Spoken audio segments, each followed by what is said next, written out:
That's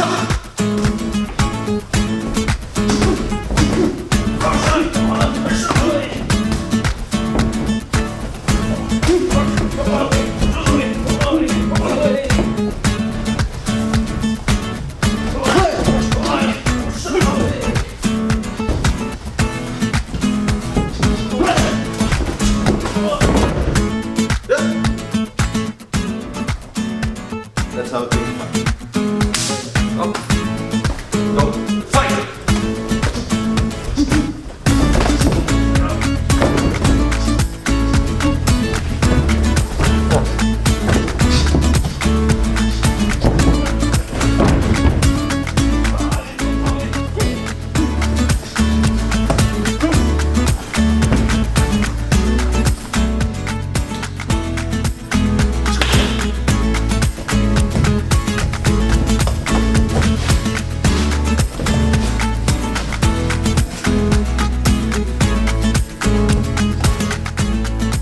Hi viewers, welcome you all to the 13th edition of the Mysore Sport YouTube channel.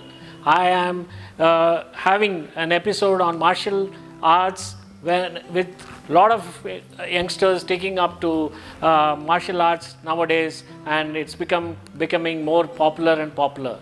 So in Mysore we have a martial arts academy of here in Mysore in Krishnamurthipuram, and we have a lot of youngsters coming in and practicing mixed martial arts and Muay Thai along with Jiu-Jitsu also in one center of Academy of Martial Science run by Mr. Vikram. So this martial arts is required in these days in order to help the youngsters, both men and women, to have self-defense and also train themselves to tournament play and also to represent the state and also in the national and international level. Here we welcome Mr. Vikram to this show of our YouTube channel Mysore Sport. Thank you. Thank you for having me on your episode, sir. Thanks for giving us an opportunity. Hope we do justice for your program today. Thanks, Vikram, and welcome to the show. Pleasure is mine. Yeah. How did you start to take up to martial arts, and who inspired you to take up to martial art? It's been since 3 decades now. I've been into martial arts. It was around 1990, 91. During those times, as you know, the internet explosion wasn't there. What we had to motivate us were very few movies, martial arts movies, especially the Bruce Lee movies, so to say, you know.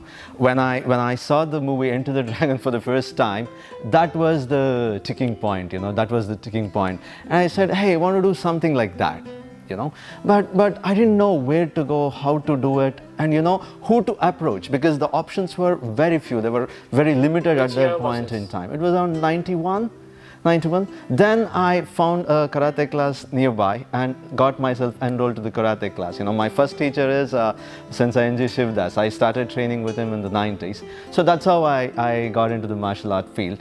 How did it go on from there into MMA and Jiu-Jitsu and other forms of martial art? Who coached you? See, I trained karate very vigorously for around 7 years. In 98, I got my black belt after 6-7 years of training. But I always had this inclination, you know, for full contact combat sport. Though karate at that point in time wasn't anything like what it is today. It was never a point system. Of course, there were points given, but it was more of a full contact. We trained in the old school ways. It is not what it is today, a hard combat sport. So in 98, I got attracted to the European rules of kickboxing. So I started training kickboxing with one of my foreign trainers by then, who gave me a short introduction and a very minimal training on kickboxing. So I built up on that. Finally, what happened was I moved on to Muay Thai. You know, Muay Thai. Then in 2004, I got introduced to my first Brazilian teacher in Jiu-Jitsu, Brazilian Jiu-Jitsu. So I trained with him for a long time, which put me on the way to MMA. Then I went to Thailand many times to train Muay Thai. I trained in Thailand with champion fighters and the stalwarts of Muay Thai.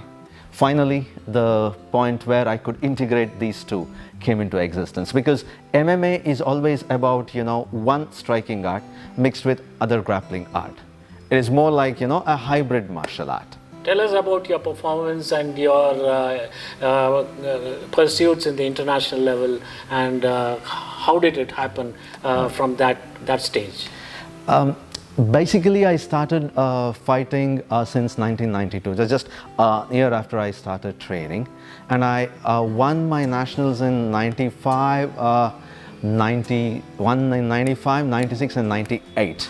And I won one state in 95 and 97. So these three were the major national championships that I won, 95, 96 and 98. In between, 2 or 3 state championships, but sandwiched between many medals. This was mixed martial art? This was full contact, kickboxing and karate. This was all. This was not a typical MMA, because at that point in time, India never saw MMA. Yeah. MMA is very fresh to India. Say, very latest, 10 or 12 years old. 2009, 2010 is the time when MMA came to India. They're very nascent stage even at that. So we had no MMA in India around that time. At that time it was kickboxing? That's it. It was more, not even Muay Thai. It was more like full contact combat karate and kickboxing. So that's how it happened. So I won these major nationals in 95, 96 and 98, plus 2 times state championship. I won 2 times state championships. In between it is sandwiched with lot of medals at nationals and state, with bronze, silvers and etc. How did it go to the international level from there to the Asian championships or something? How was it participating and representing the country? Basically, I wanted to take this up, the fighting career, very seriously to the next level. But unfortunately, I got into a pretty, unscientific ways of training. Probably the onus is on me that, I would have done it in the right way, which I ended with a lot of injuries, to my body. So I had to stop, take one step behind and say, is it worth participating in the next level, because my body was not in the very right condition. So I had to go into a rehab. So that was one thing. But yes, in 2017, I thought, I should get back to my fighting scenario and I should get back to my fighting season again. So I took a decision to fight 2017 Asian Open MMA in Singapore. Of course, I did fight, but not much success. I lost in the initial rounds of the championships. But that, gave me an idea of how tough the international fighters are. What's the current scenario? Because how much ever you see something, you wouldn't understand it unless you are into it. So by that, my prime had passed. 2017, I was almost 41 years old. It was people were really, even the National Federation, MMA National Federation, were very apprehensive in, allowing me to participate. I had to go through a lot of medical tests to prove my health and all that stuff. How was the competition in South Africa then? Yeah, coming to that. So I came back with a lot of experience from Singapore. I found the gaps there. Okay, this was the gap. I could have trained here better, here better. So I put all those pieces together and prepared well for my next championship. That was the African Open in Johannesburg. And yes, that paid off. I won a bronze medal for the country in featherweight division, and I lost to a world champion who became a world champion at that point in time. He was a Russian world number 5, Abdulmanap Makhmadev. Bringing a lot of laurels to the country. And tell us, many people don't know the rules and regulations of the MMA and Muay Thai and Jiu-Jitsu. Tell the viewers a brief on the rules which are followed, how it is played, how the sport is played in the international level. This question is, I treat this as a multi-pronged question, because here we need to talk about both MMA and Muay Thai. In India, Muay Thai, we have 3 levels of proficiencies in India. One is the amateur. Amateur is for the athletes who are very fresh. Semi-pro and... Yes, semi-pro and full pro. So we have 3, amateur, semi-pro, full pro. Amateur is for very fresh athletes, you know. Say for example, you could train Muay Thai for 5 years or 10 years, you might still decide to be an amateur. You don't want to go to the next level. In amateur, what happens, you are allowed to wear a head guard, a chest guard, and an elbow pad and a shin pad. Of course, your gloves and gum seals are compulsory. If you want to take it to the next level, then you need to fight minus the head guard and minus the chest guard. The more difficulty comes in. The level of difficulty notches up. But in pro, you don't even have the elbow pads and shin pads. It's just the boxing gloves. So that's the very superior level of proficiency. Yeah. Yes. So the world championships happen in amateur and pro amateur divisions, and the professional fights are for only the title holders, you know, where people come in from bigger promotions. Lot of people put in money. It's more like, you know, it's more like a big business these days, you know, putting professional fighters in the ring and the cage. So that's the scenario about Muay Thai. And when it comes to MMA, we have only two formats. One is the amateur MMA and one is the professional MMA. The amateur MMA is slightly, the rules of the amateur MMA is a trickle-down version of the normal UFC unified rules. In amateur MMA, for example, we don't allow elbow strikes, only knee strikes, and certain types of leg locks and certain types of throws are not allowed in amateur MMA. Whereas in pro MMA, what are the it's allowed. Timings for a bout, and how are they monitored? Because viewers, many people don't know about it. Right. Yeah. Can you explain? Yes.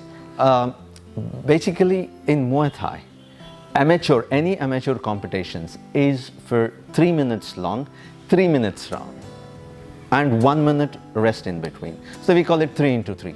3 minutes long, 3 rounds, 1 minute rest in between. And a title or a championship fight can go to 3 minutes, 5 rounds with 1 minute rest in between. The same could be applicable to MMA also. Usually amateur MMA bouts are 3 minutes long, 3 duration, 3 minutes, 3 rounds, 1 minute rest in between. Again, if it's a championship bout or a fight for, it's a pro fight for a belt or a prize money, it goes for 5 rounds, 5 minutes. So these are the So when did you start the Academy of Martial Science, and when did you start it seriously into coaching and get along to serve the people? As I said, when I started in 91, I never knew I would come all this way long. It was just for my own passion that I started. But in 95, I got an opportunity to teach people, you know, like, all right, let me teach. I started teaching with my teacher, and probably, you know, I found a niche in teaching, you know, I had an acumen for that. So I thought, why not, you know, I can do well, I can teach well. So I came up with my own Academy of Martial Science, because many people ask me, why science, not arts? For me, fight has always been a science. Martial art has always been a science. It's a skill. It's a skill. A lot of science behind it. It's not just brute force, kicks and punches, breaking somebody's skull and, you know, breaking somebody's legs. No, that's not the case. As most of the times it thought to be. It happens. So I named it Academy of Martial Science. So I started my venture in 2000. How important it is for coaches to get certified and start coaching at this level, because that's the need of the hour. Yes. Basically, I hold a rank of assistant grandmaster in Muay Thai now. That we call it Khan 16 or level 16. Level 16 is basically the highest level that any foreigner can achieve in Muay Thai. It's recognized by Ministry of Thailand. I'm a certified coach from them too. Basically, it's a university where Muay Thai teachers are prepared. And MMA? Yes. Coming to MMA, I'm a certified IMMAF coach. IMMAF stands for International Mixed Martial Arts Federation. They are the apex body for governing the art of MMA.